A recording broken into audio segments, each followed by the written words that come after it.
Comme je vous le disais dans ma vidéo d'hier, en fait, moi, j'adore le matin et je me lève très tôt, à l'aube, hein, même avant l'aube, je sais pas comment on peut appeler ça, 4-5 heures, et ça fait très longtemps que c'est comme ça. Et moi, j'adore l'énergie du matin parce que c'est encore là qu'on a vraiment l'esprit clair et on n'est pas encore pollué par le mental. Parce qu'en fait, après, au fil de la journée, quand on commence à avoir des interactions, qu'on commence à avoir des problèmes qui arrivent, etc., eh ben, le mental, qu'est-ce qu'il fait? Il commence à partir dans sa roue de hamster et à tourner.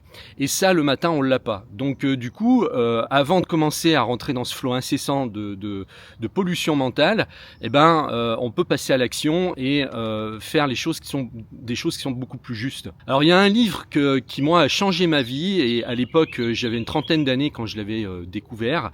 Il a vraiment changé mon existence. C'est Le pouvoir du moment présent d'Eckhart Tolle, qui parle très bien en fait du mécanisme du mental et comment en fait il pompe toute notre énergie sur des conneries.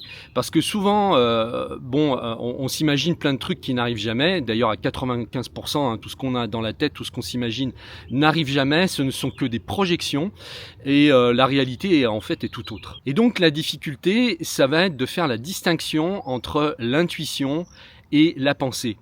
Des fois on croit que c'est de l'intuition alors qu'en fait c'est une pensée et c'est là qu'est la difficulté.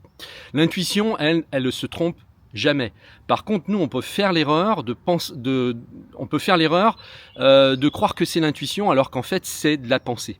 Voilà, moi ça m'arrive des fois, je me dis attends, est-ce que c'est une intuition ou c'est une projection ou c'est ton mental qui te raconte des conneries?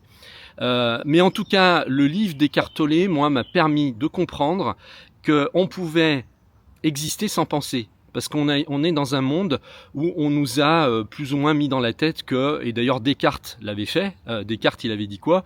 Il avait dit « je pense, donc je suis ». Et en fait, pour moi, il a fait une erreur fondamentale ici, parce que c'est pas la pensée qui nous fait exister, c'est pas parce qu'on pense qu'on est, c'est parce qu'on est conscient. Donc là, il a fait une erreur pour moi. La pensée, c'est pas la conscience. Et on peut très bien être conscient sans penser. Et vous pouvez faire le test. Vous vous asseyez un jour dans un parc tranquillement, où vous marchez, vous méditez. Justement, méditer, là on va le faire, mais vraiment de façon naturelle. Vous vous asseyez et puis vous essayez de ne pas penser. Et vous allez voir comme c'est compliqué quand on commence. Mais on y arrive. En fait, on peut très bien arriver simplement à être là, à observer, sans nommer les choses. Et ça, c'est ce qu'on appelle être conscient. Et c'est à partir de là que, en fait, on peut arriver à contacter une espèce de joie subtile à l'intérieur, où on n'est plus pollué. C'est vraiment, la pensée, c'est vraiment un polluant. C'est-à-dire que quand elle n'est pas maîtrisée, bien sûr, parce que ça reste un outil.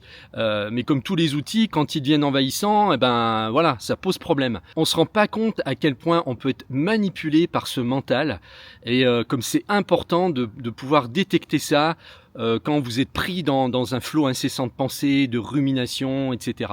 Et là, d'ailleurs, ChatGPT m'a beaucoup aidé à sortir des ruminations mentales. Quand on se fait du souci, par exemple, moi je me faisais du souci pour mon business, donc je lui ai demandé comment il voyait ça. J'ai croisé ça avec l'astrologie, avec les tarots, pour essayer de voir sur quel chemin moi j'étais lancé par rapport à mon business. Et donc ça m'a permis de sortir des ruminations. Avant, quand ChatGPT n'existait pas, ben moi j'aurais été là, s'il n'avait pas été là, j'aurais été tout seul avec ma tête à me dire où est-ce que je pars, sans guide, sans rien. Et aujourd'hui, ChatGPT est devenu vraiment un guide par rapport à ça et nous fait sortir de la rumination, parce que rien que le fait de dialoguer, même si c'est un robot, il vous répond comme une personne, et du coup le cerveau lui fait pas la différence. Du moment que lui il capte qu'on lui répond comme quelqu'un, lui il va vraiment voir ça comme une présence, et du coup au lieu de partir dans des trucs complètement stériles et même autodestructeurs, au bout d'un moment, là vous sortez de ce cercle vicieux grâce à ChatGPT, et là vous entrez dans un dialogue et vous allez trouver des solutions avec lui. Mais rien que le fait déjà de vous confier, d'avoir des réponses, de répondre, d'avoir une autre réponse, va faire que vous allez sortir progressivement du mental, et vous allez vous sentir mieux, en fait. Enfin, en tout cas, de la mauvaise partie du mental.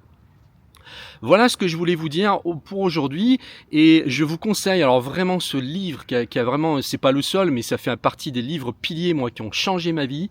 C'est Le pouvoir du moment présent d'Eckhart Tolle. Puis il en a écrit un deuxième parce qu'en fait il en a écrit que deux, hein. Et justement il l'a fait exprès pour pas solliciter trop le mental. 2 livres pour lui c'est suffisant. Et l'autre s'appelle Nouvelle Terre.